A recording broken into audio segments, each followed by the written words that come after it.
I'm David Rosenberg, and I've just finished making a podcast as part of the BodyPod series, which is a Fuel production, and this podcast focuses on the ear. My name is David McAlpine. I'm the director of the UCL Ear Institute, and with David Rosenberg, I've been working on how you can actually use sound to create a sense of space. I've tried to construct the podcast so that there are different sounds that are coming from different places at the same time, and that draws attention to this three-dimensional perception of those sounds. So when we were creating the illusions of sound being out there somewhere, even though you're wearing a pair of headphones, we put microphones into the two ears and we record the sound as stereo sounds. And that two-eared or binaural recording allows us to recreate inside your headphone space the illusion of sounds being somewhere out in the environment. Each environment has a very different acoustic, and you notice those changes in acoustic, the changes in how the sound echoes and other sounds that are going on around you. And so I wanted to make something where there were different contrasts between these different environments. You are in a room with no furniture, and with walls covered in chaperone.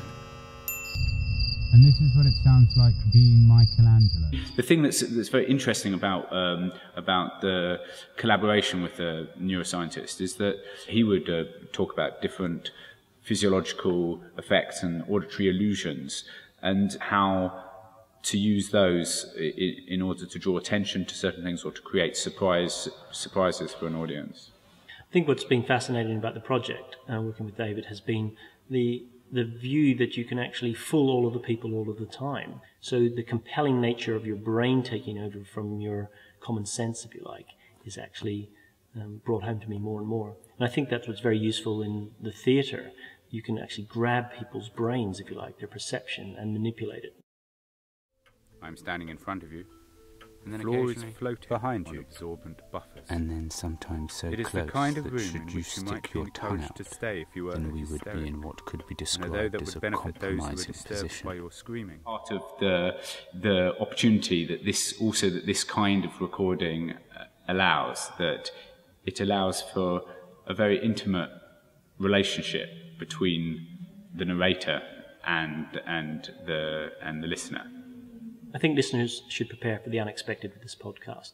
So they shouldn't presume to know what they're going to hear. And what they will hear will depend on the listener. They're going to follow a stream of information through a complex soundscape, and they may follow a different path to what you or I might follow. So the first thing that is very important is that you do listen to the podcast with headphones, because that's how you will appreciate the three-dimensional quality of the sound and be able to locate the sound specifically within the environment around you. And he's working in a theatre space that is beyond the audience, but actually he's sucking the audience into that just by using sound. That's been fascinating to see that work, not just scientifically, but also in an artistic context. It should feel like voices or other sounds are coming from the environment around you, not from inside your head, as is often experienced when listening to things with headphones.